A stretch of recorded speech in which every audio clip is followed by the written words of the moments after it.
हे गोविंद, हमें राज्य सुख अथवा इस जीवन से क्या लाभ, क्योंकि जिन सारे लोगों के लिए हम उन्हें चाहते हैं वे इस युद्ध भूमि में खड़े हैं।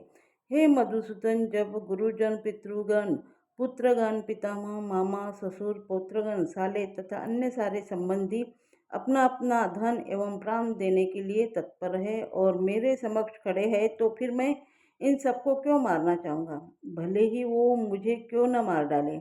हे जीवों के पालक, मैं इन सबों से लड़ने को तैयार नहीं, भले ही बदले में मुझे तीनों लोग क्यों न मिले हो। इस पृथ्वी की तो बात ही छोड़ दे, भला धृतराष्ट्र के पुत्र को मारकर हमें कौन सी प्रसन्नता मिलेगी। तात्पर्य: अर्जुन ने भगवान कृष्ण को गोविंद कहकर संबोधित किया, क्योंकि वे गांवों तथा इंद्रियों के समस्त प्रसन्न के ताकि विषय है। इस विशिष्ट शब्द का प्रयोग करके अर्जुन संकेत करता है कि कृष्ण यह समझे कि अर्जुन की इंद्रियों कैसे तृप्त होगी, किंतु गोविंद हमारी इंद्रियों को तुष्ट करने के लिए नहीं। हाँ, यदि हम गोविंद की इंद्रियों को तुष्ट करने का प्रयास करते हैं तो हमारी इंद्रियां स्वतः तुष्ट होती है। भौतिक दृष्टि से प्रत्येक व्यक्ति अपनी इंद्रियों को तुष्ट करना चाहता है और चाहता है कि ईश्वर उनके आज्ञा पालक की तरह काम करें, किंतु ईश्वर उनकी तृप्ति वही कर सकते जितनी जितनी के वे पात्र होते, उस हद तक नहीं जितना वे चाहते। किंतु जब कोई इसके विपरीत मार्ग ग्रहण करता है, अर्थात जब वह अपनी इंद्रियों की तृप्ति की चिंता न करके गोविंद की इंद्रियों की तुष्टि करने का प्रयास करता है, तो गोविंद की कृपा से जीव की सारी इच्छाएं पूर्ण हो जाती है। यहाँ पर जाति तथा कुटुंबियों के प्रति अर्जुन का प्रगाढ़ स्नेह आंशिक रूप से इन सबके प्रति उनकी स्वाभाविक करुणा के कारण है।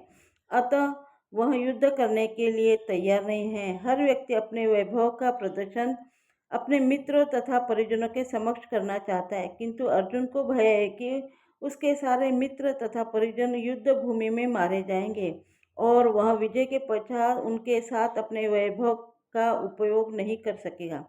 भौतिक जीवन का यह सामान्य लेखा जोखा है, किंतु आध्यात्मिक जीवन इससे सर्वथा भिन्न होता है। क्योंकि भक्त भगवान की इच्छाओं की पूर्ति करना चाहता है, अतः भगवत इच्छा होने पर वह भगवान की सेवा के लिए सारे ऐश्वर्य स्वीकार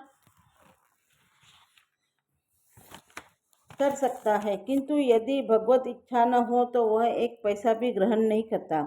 अर्जुन अपने संबंधियों को मारना नहीं चाह रहा था, और यदि उनको मारने की आवश्यकता हो तो अर्जुन की इच्छा थी कि वह कृष्ण से उनका वध करे।